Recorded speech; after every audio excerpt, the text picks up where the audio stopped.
What is going on, you guys? Welcome back to Young and Hungry Show. In today's podcast, I'm very honored to bring on a man I met just a couple months ago. He's a very highly respected businessman and is the owner of different companies such as ProStar Insurance, ProStar Real Estate, and John File Strategies. He's also the host of the Love the Process podcast, where he interviews people with his wife, entrepreneurs, athletes, just like we have on here. I'm very honored to bring on. Not only has he helped me change my mindset and also train a huge variety of other people, but, he's just changed a lot of people's lives, and I'm very honored to bring him on today. How are you doing, my man? Doing good, Rami. Ben, it's so good to meet Ben today. I've watched this podcast and the work you guys are doing to reach your generation and beyond with inspiration and content and things that will inspire them to be the best they can be. And Young and Hungry, yes, sir, is such a great name for a podcast. Definitely. Absolutely. I love it, John. So let's dive right into it, right? Give us some background on yourself. Yeah, absolutely. So I'm even thinking of the audience when I answer like young and hungry. I was hungry. I was young and hungry very early. I've been saying for years I was an entrepreneur when I was 5, Really? and I found out it was actually 4. And Wow. so I was 4 years and 1 month old, and my aunt was paying us a penny a pine cone to pick up pine cones in their yard in Bothell. And I immediately was like, how can I get more help? Because I load up a wheelbarrow and I get a buck, for 100 of them or whatever. Yeah. And I was like, how can we scale this? Right? I'm 4. Yeah. And so the next door neighbor, her name was Melissa Spokus, and so I'm like, Melissa, we got this job we're doing over here, making some money. And she's like, oh, okay, what are we doing? I said, we're picking up pine cones. And all I could think is 2 for a penny. I didn't know. I didn't know anything. I just knew if I paid her two for a penny would work out. Like I would make some money in the deal too. And so there's a great picture we found at Christmas actually of Melissa and I with a big smile and an empty wheelbarrow, and it was May of 1984. So I would have been 4 years and 1 month old. And so from there, I had a tougher upbringing. The first 10 years of my life were pretty tough. My mother suffered my whole life from mental illness, and she's doing good today. She's in the senior housing building in Bothell, brand new building, huge blessing. And she always has a great sense of belief. Mom does. Dad left when I was very young. I was an only child, and so I was a ward of the court actually when I was 7. My mom really didn't want to give up custody of me, but my aunt and uncle really could see that I needed a stable environment to grow up in, and definitely. I grew up in Bothell, Washington.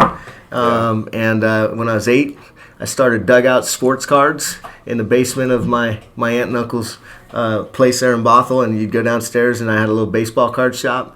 Okay. When I was 10, Always hustling, huh? when I was Always 10, hustling. when I was 10, we started John's Lawn Mowing. When I was When you were 8, 10? when I was 10, started John's Lawn Mowing. I love I'd it. take the lawnmower. I'd take the lawnmower to your door, basically in your driveway, and I knock on your door. And I learned pretty quickly, like the guy who keeps his lawn nice and tight.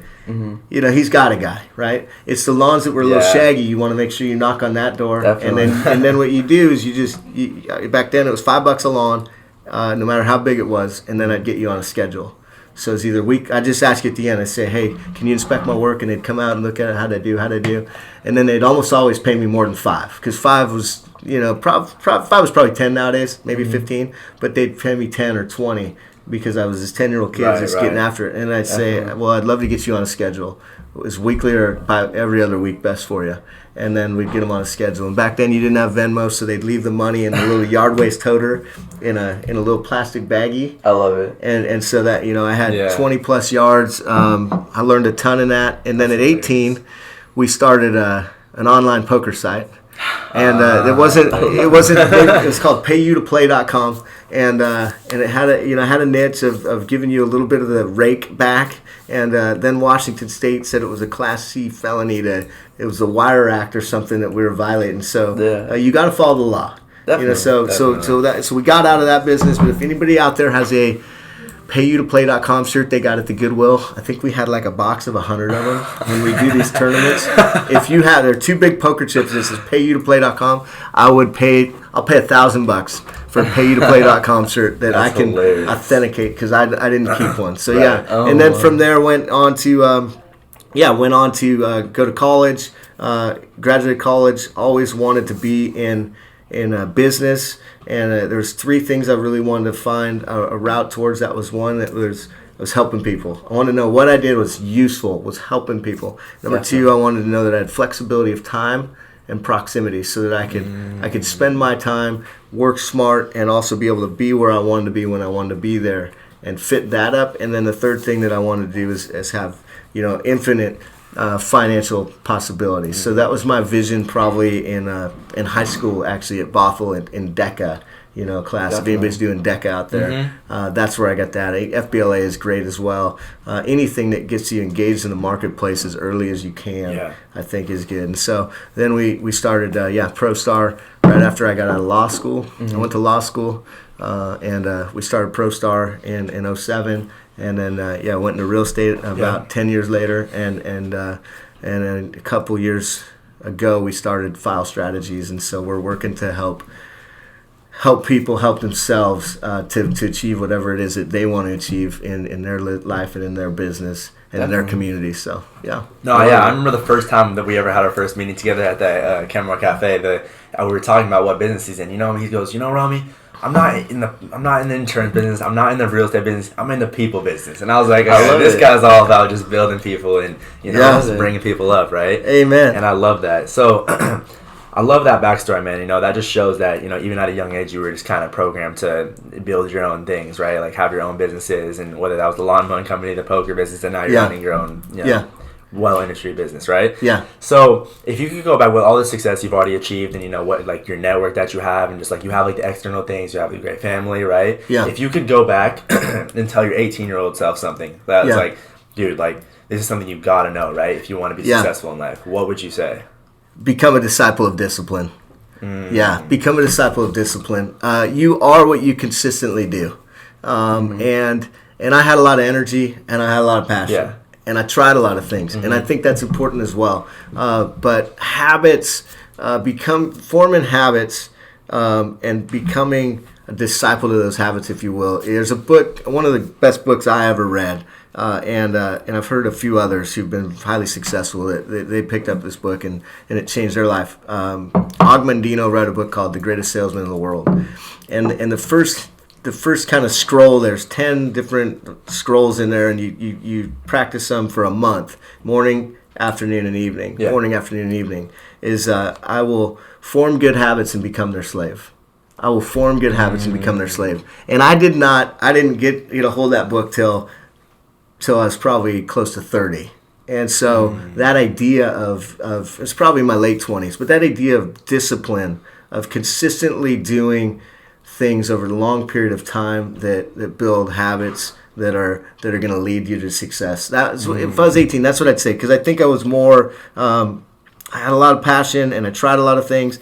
And you guys are showing that even in your consistency. In this podcast, is that we commit to something, and we're just going to be disciplined in our approach, and we're going to keep at it. And what typically happens is people quit because they don't see the progress soon enough. But if your focus is discipline, if your focus is the habit, you don't have to worry about the outcome right away, right? Yeah, you don't definitely. get discouraged because you don't see the progress right away. So that's what I would tell my 18-year-old self. I love that, man. That's so good. And I feel like these days, like people like lack so much patience, right? Right. It's like we were just saying, when people start something and like a different venture and endeavor, and like if they don't see the progress right away, they're just like, okay, well, I'm done with this. Let me move on to the next thing, right? Yeah. And so I love that idea of just being disciplined in your habits, right? And so how do you form those good habits? Like, what are some examples of like solid habits that you do on a consistent basis that lead you to win every day? Well, and one thing and then let's go into the actual technical side of the I call it 7 daily disciplines, or 7 areas that I think everybody can look at and go, man, I need to do these things these things daily, and there's 7 of them, and I'll go through them quickly. But create the paradigm that discipline equals freedom. Like the mindset is that discipline seems constraining. That's so good. It seems like it's going to constrain me if I'm disciplined and rigid in my approach. But in the actuality, if you're disciplined, it's going to free you up. It's going to provide you with freedom. So those disciplines for me, they've been developed over a long period of time. And then the other thing I would say is I mentioned these 7. If you feel like there's one your weekend, go attack that. Don't try to take all 7 on at once. It's an Definitely. overwhelming process. But Benjamin Franklin writes in his autobiography about he had 14 different things that he wanted to master in terms of disciplines, and he said he'd get one down and then he'd go on to the next. Right, just how you build a wall. You can't just go set out to build a wall and build a wall like you just lay this brick and then you lay this brick. And so I Definitely. think discipline's the same way. You got to lay this brick Yep. well, and then Yeah. you can lay this brick well, and then you can lay this brick well. But you try to lay them all at once, and you don't get the results you're looking for. And Right. so, number one is I call PMG some sort of way to connect Right, with right. something bigger than yourself, whatever it is you believe. It doesn't need to be. What I might connect to, but something that's outside yourself. Right. Nature, God, faith, whatever that is for you, to spend a little time in the morning just asking for some direction, right? So I call that PMG, which is prayer, meditation, and then the G is really a powerfully redemptive quality that is so often missed. It's gratitude. It's just this gratitude, and Yeah. and just this sense of like waking up. The wake up is a big deal. Yeah. Like when we woke up this morning, we won. Yep. Like we just won the lottery. Absolutely. We just won the lottery. Definitely. Like consciousness, the ability to create, and the ability to engage, the ability to connect. Like that is a huge deal. Absolutely. And so being grateful for that. So that's one. Number two, exercise. Exercise. So physical. I call it the X factor. I see water sitting over there. My goal is to drink 128 ounces of water a day. 50,000 ounces this year. And measure the things that you do, right? So I'm going to give you not only disciplines, but measure. So water, for me, jogging is a great exercise for me. I try to jog at least 10 miles a week. And yesterday I ran 2 miles, just a couple days before that I ran a couple miles on the treadmill. So, but getting the endorphins going for me is a big deal when it comes to the X factor. And then just obviously all the basics of good hygiene and sleep. I think that people think that you win sleep with the amount of sleep you get, but really you win sleep by being able to get yourself to bed. You win at night because the ability to get a good night's sleep creates a creative muscle, especially if you're passionate and engaged in what you're doing, Right. to solve problems. Because anything that you set out to do that's great, you're gonna run into something that doesn't work.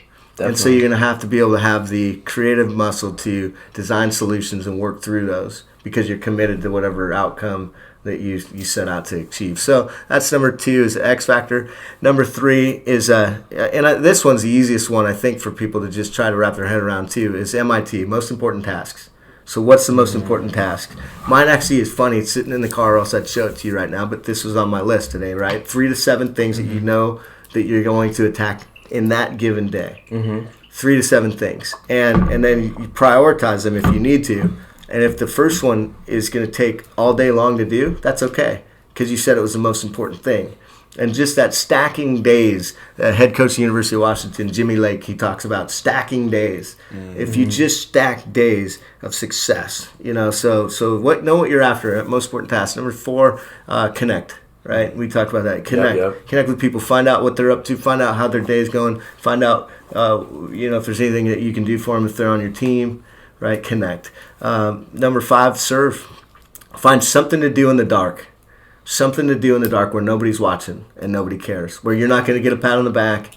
Nobody's going to send you a thank you card. Yeah, Nobody's I love going that. to. I love that. In the dark. Yeah. Seriously, literally, you almost forget that you're doing it. Nobody knows. Yeah. And nobody cares. Number 6 is to take inventory of. And this is a financial goal. To take inventory of your assets, the things that are in your world that matter. So if you're a business owner, you need to every day understand where your business is at. So to do that, you got to have the data, and it might just be in the very beginning, And so if you guys are looking even at your podcast, taking stock or looking at your flocks, I call it, like taking stock in that would be like, okay, how many views? Did we do this? Did we put this out? Did we promote it the way that we like to? Should we do it a little better? But how many people are we engaging with? How many people are we serving? Whatever it might be, right? Yeah. And so it doesn't have to be money, I guess is my point. But taking stock and knowing your data on the things that matter to you, what you measure matters, right? And then number 7 is at the end of the day, look back at the day and go, did I achieve the things that I set out to do on my MIT list? Did I check those boxes in terms of service and connecting with people? Or what can happen, there's 4 kind of areas where people get caught up, okay? One is, fear. Was I afraid to do something that I needed to do, and so I didn't do it? And that's okay if that's you got something in your world that's like that, but you need to be able to have this rhythm, this discipline to look at it and go, yeah, I didn't do that because I was afraid. And so then what I would suggest is building the muscle to attack that thing the next day. That's the first thing that you're going to attack. If it was, I didn't do it because I was afraid, attack it the next day. Resentment, right? So if there's anybody who in my world, I'm like, I'm mad at you because you're not doing life the way I want you to do life. Definitely. Okay? I've got to look at that at the end of the day. Selfishness, right? Was I just thinking of me the whole time, or was I actually thinking of how can I help Rami? How can I help Benny? How can I give them a lift in their lives? Or was I just thinking about me all day long, right? So look at that, and then honesty. So honesty, basically integrity. So was there any place in my day where I lacked integrity? So, like, for example, when I was coming here, right, I was running a couple minutes late. I got to shoot a text and say, hey, can it be a minute, right? Yeah. And then I call him and let him know. But that's to maintain integrity. Is if I'm going to do integrity by definition, if I say I'm going to do something, then I do it. Or if I'm not going to be able to fulfill whatever I said I was going to do, that commitment, I have to recommit. And right now, there's a lot of... in this world, the ability for people to just shift and move and not maintain their integrity. And it's a very finite point of discipline, but man, it matters. So, but if I don't look at those things, if I don't, and we're all going to miss on this, right? Like, it's not like anything I've read there. Everybody's got something in there that's like, oh man, I could be better at this. So it's not a 100% deal. Definitely. But yeah, be disciplined to evaluate your day. Yep. I love those so much. Guys, if you take anything from the podcast, please write all 7 of those down. All 7 of those down. That was really good. So tailoring to our audience, like 17, 18 years old, how do you overcome obstacles in your life? Because day to day, you're not going to feel 100%. You're not going to feel super passionate. You're not going to feel you're not going to feel that drive every day. So how do you get past those barriers? So my belief is, as you know, as I'm wearing a shirt to love the process, and that's an idea, right? That's an idea, love the process. I believe that it really, truly is a skill that you can develop at a young age. And I have kids, and they're working to develop that. I'm working to develop that skill with them. A skill that you can develop that is to learn to love the process. To love the process and not the outcome. And so what that can do for you is it can cause the ability to not spend energy in comparison. Right? It's just a matter of where we give energy. And in not giving energy in caring what others think of how I look or act or feel. You can move at high speed if you stop caring what people think. You can move, right?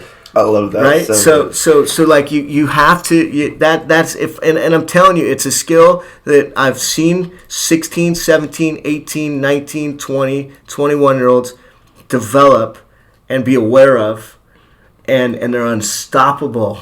And so that would be my biggest thing, is to look and go, yeah, learn to love the process. Like Nike's slogan, I'm wearing a Nike shirt, was just do it, right? Just do it. Do the thing, you'll have the power. Do the thing, you'll have the power. That's what you guys did. A lot of people want to start a podcast. A lot of people thinking about starting a podcast. A lot of people going to start a podcast, but you guys did it. Right? You did it. You've done it. You're doing it. And so the same thing when it comes to our philosophy around those realities of what we're doing day to day, is realize it's all a process. Like the obstacle is the way. There's a phenomenal book by Ryan Holiday where it's called The Obstacle is the Way. And to realize that it's supposed to be hard.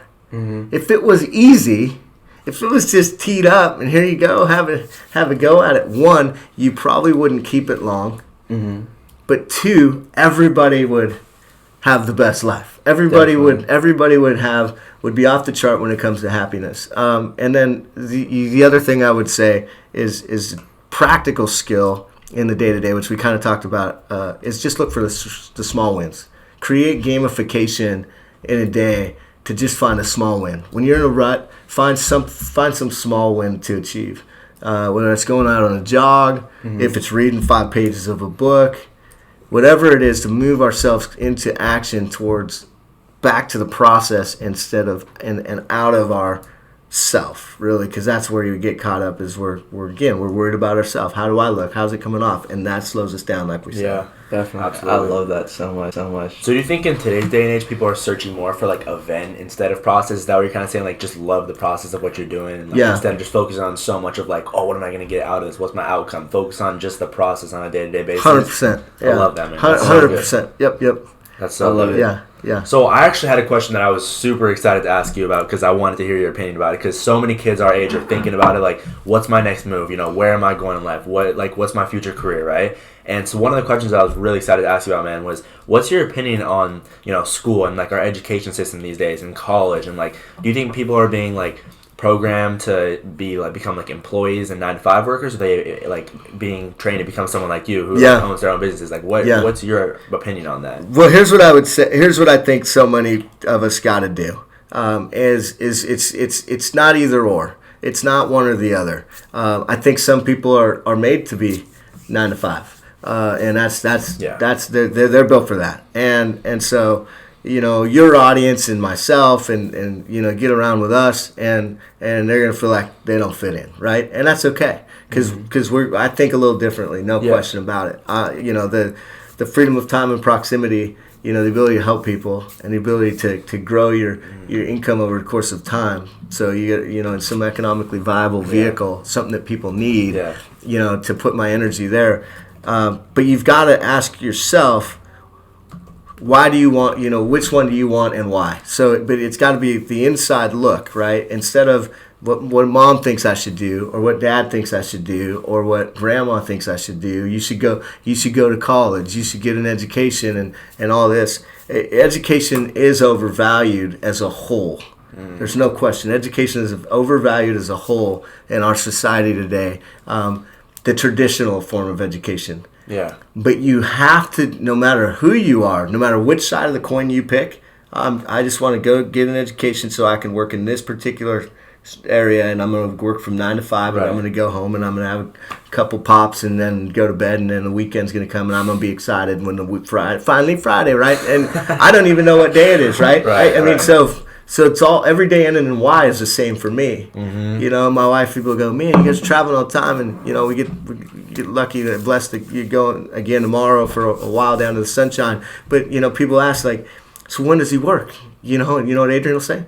All the time. Yeah. All the time. All the time. Yeah. He's always engaged in creation and creating things and helping people move their goals forward, which in a market economy and capitalism is going to be rewarded through compensation. And so the more people you help, the more compensation you receive. And that's the thing that people get backwards too. It's like, I'm just going to go get the money. No. You're just going to go help serve people. Definitely. Provide a tremendous amount of value, and the money will come.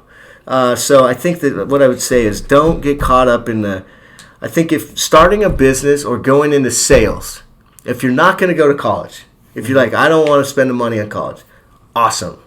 Then go into business or go into sales. Go into business or go into sales. I'm not going to go to college because I don't think it's the right answer. I'm not going to go to college because I just don't want to. I just think it's sold out and too expensive, et cetera, et cetera. You know, there's no question the studies show that education is going to lead you to more opportunities and to higher compensation in your life over the course of your life. There's just, because of the connections you're going to make in people that are able to go to college, your networking increases in college. There's a lot of things that do happen in school, but know that it's the whole picture of college when you're going to college. You know, it's the wisdom from my professors. It's the network of people that I'm going to meet that are on the same page of getting educated and getting an education when you go to college. Yeah. So go at it with that mindset, and then work.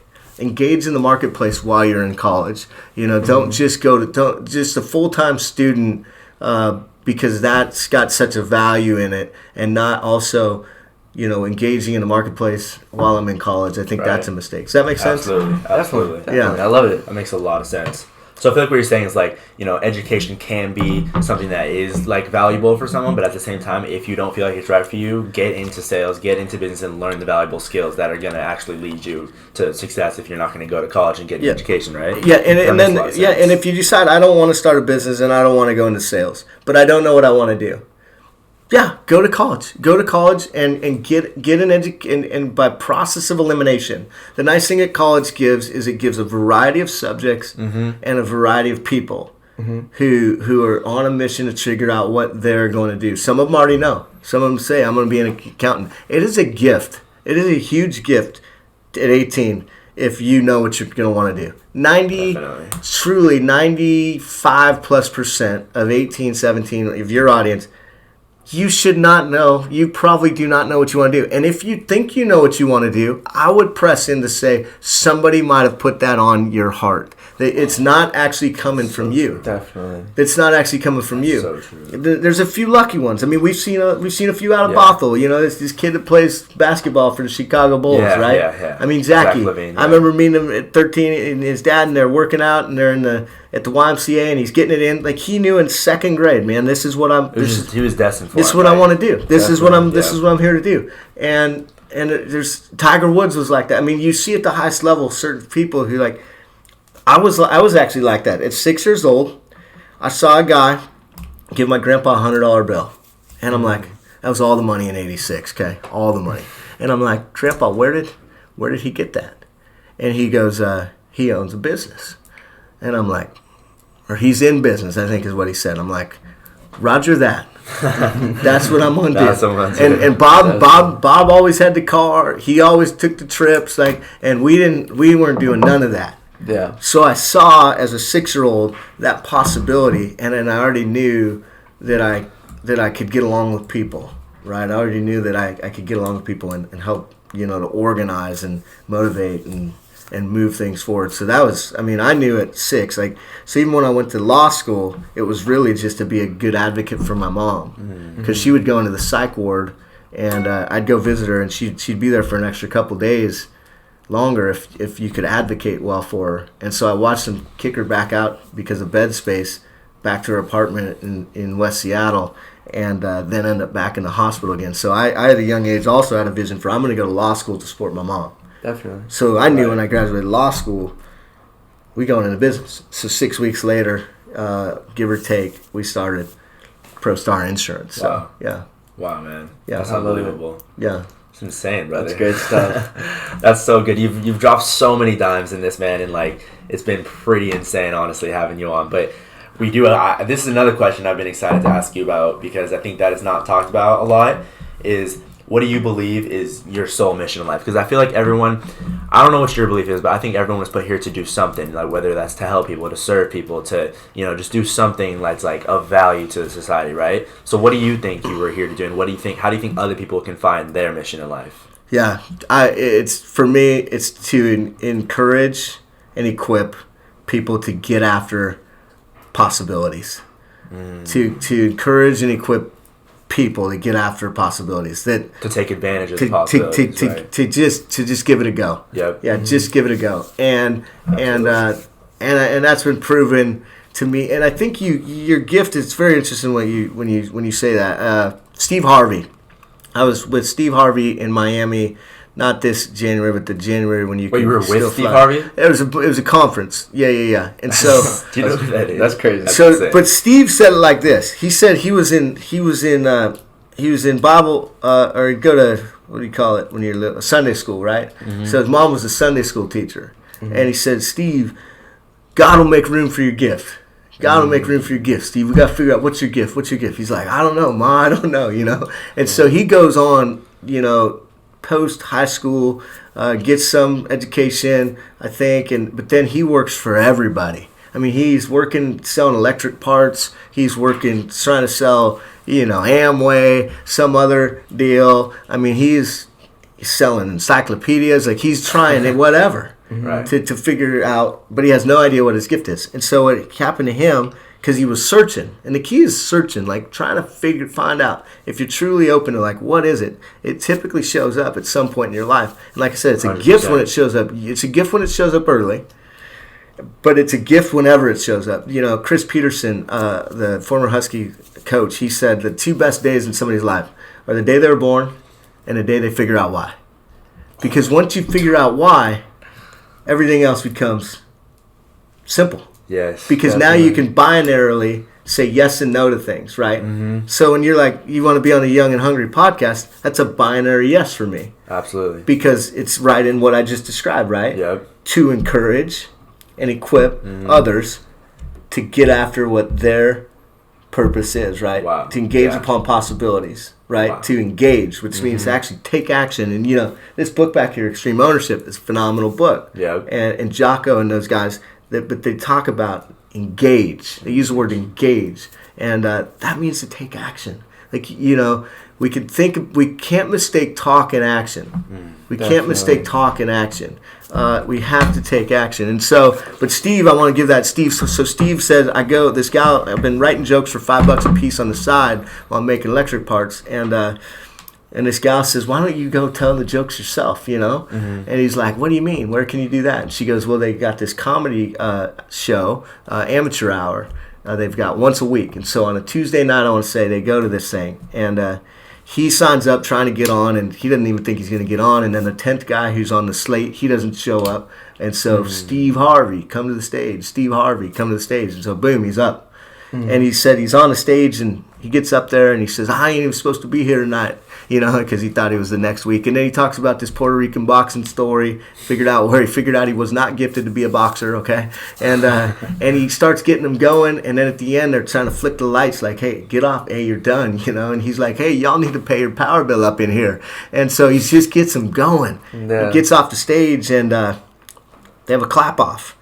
It's for $50 in 85. October of 85, and he wins. He wins Amateur Hour, $50. And so he's on the ride home, and he starts to cry. He starts to tear up, and the gal's like, you must have needed that $50 bad. He's like, no. He goes, it's not about the $50. He goes, I was born tonight. And so the next morning he went into his electric parts job, and he quit. And from that day till this day, that's all he's done. Wow. That's all he's done. And so, you know, the thing is, it's going to be, and I'll say it this way, it's going to be the thing that you do that others think is hard but comes easy to you.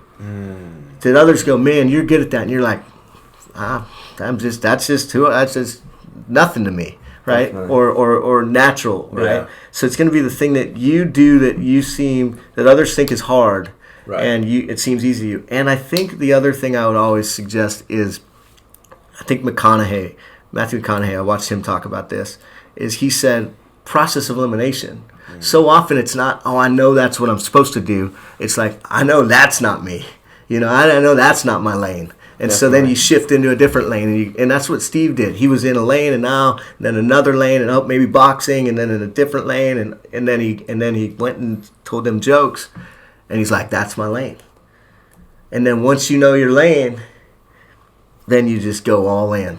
Definitely. And every time I see somebody go all in their lane, it always goes. Mm-hmm. It might not seem like it's going to go. It might seem like you're lost. If you read the book by Phil Knight, Shoe Dog, you know, it might seem like you're on this weird journey that doesn't make any sense. But if you truly know, that's my lane, it will always work out. It will always work out. The kid who could get on here too is Phil. Phil's landscaping. Mm-hmm. Phil Isaacson. Like 2 years ago, he's like, I think I'm supposed to start a landscaping company. And he's just fired up about it, landscaping. Well, 2 years later, you know, he's got 6,000 Instagram followers of a landscaping page. He's got 2 crews running. He has no formal education past high school. Wow. And he's hiring more guys as we speak. And he's going to go to 3 crews here shortly. Wow. Because that's his gift. That's what he's supposed to do. Mm-hmm. And for him, it's easy. And to others, we look, because I've gone out there with him, and I've watched him at my house, and I'm like, that doesn't look easy to me. Right. You know, like that. So anyway, mow edge blow, and all they do is mow edge blow, but he knows his lane, and if he stays in that lane, it's all gonna work out.